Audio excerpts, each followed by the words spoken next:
Welcome back, guys. Thanks for tuning in to this new episode, Scott Allen Photography. Today I wanted to review a lens, one of my favorite, all-time favorite portrait lenses, and this lens was recommended by a guy. He goes by the Angry Photographer, Ken Wheeler. He's not doing too many YouTube videos on photography anymore, but he did quite a bit for quite a while. A lot of gear reviews. He is very knowledgeable on lenses. He shoots Nikon, and kind of like the third-party manufacturers. They pretty much make their lenses the same for both Canon and Nikon. And probably Sony. You know, the only difference is the lens mount at the back where it attaches to the camera. Otherwise, it's made pretty much the same. Anyway, this lens is the Tokina 100mm f2.8 macro D ATX Pro. That's there in the title, but he recommended this lens a few years back. I ended up buying it. I wanted a good portrait lens. Doing quite a bit of research, and I ended up going with this recommendation, and I couldn't be happier. It is 2.8, like I said, not 1.4, 1.8.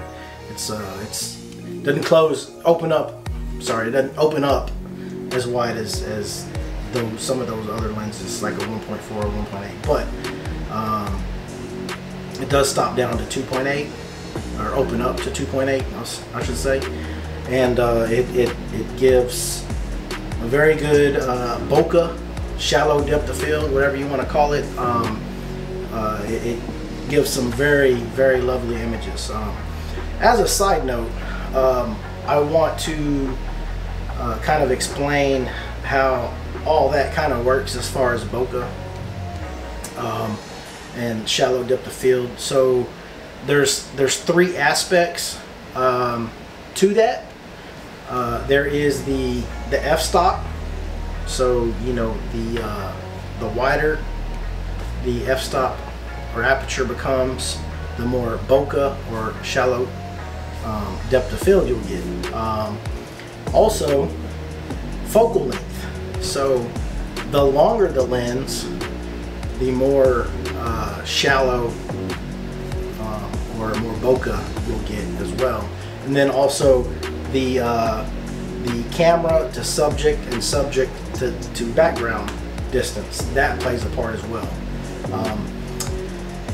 I once did a review, or a kind of a test on two different lenses.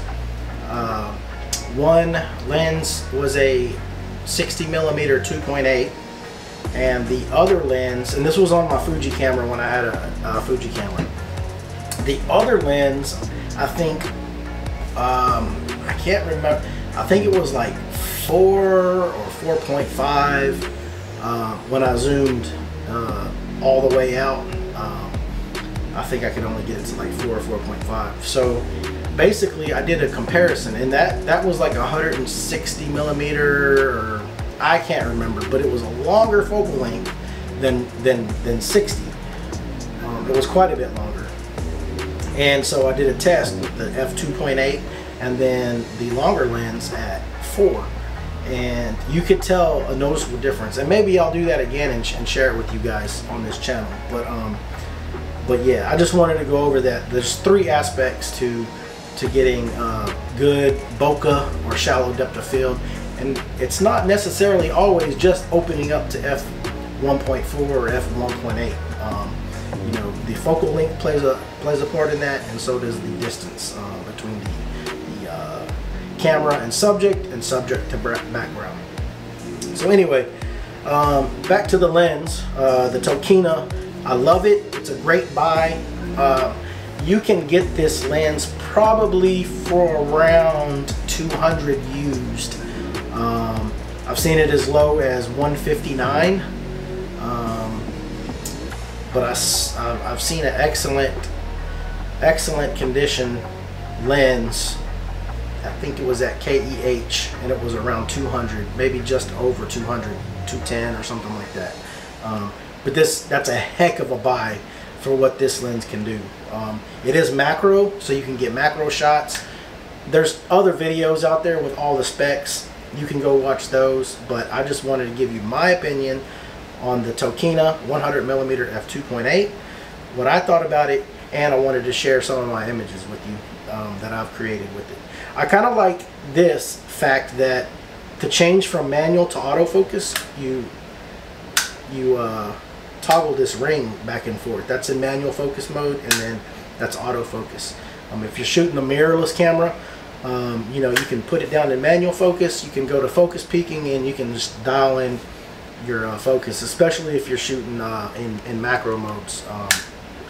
But yeah, I currently have it's a little bit longer. I currently have an adapter, so this can fit on my EOS R. Yeah, I've shot a lot of photos with this on my Canon 5D Mark II without this adapter, and it is an amazing lens. So yeah, if you haven't heard of this, check it out. It's very affordable compared to buying a Canon equivalent, even in the used market.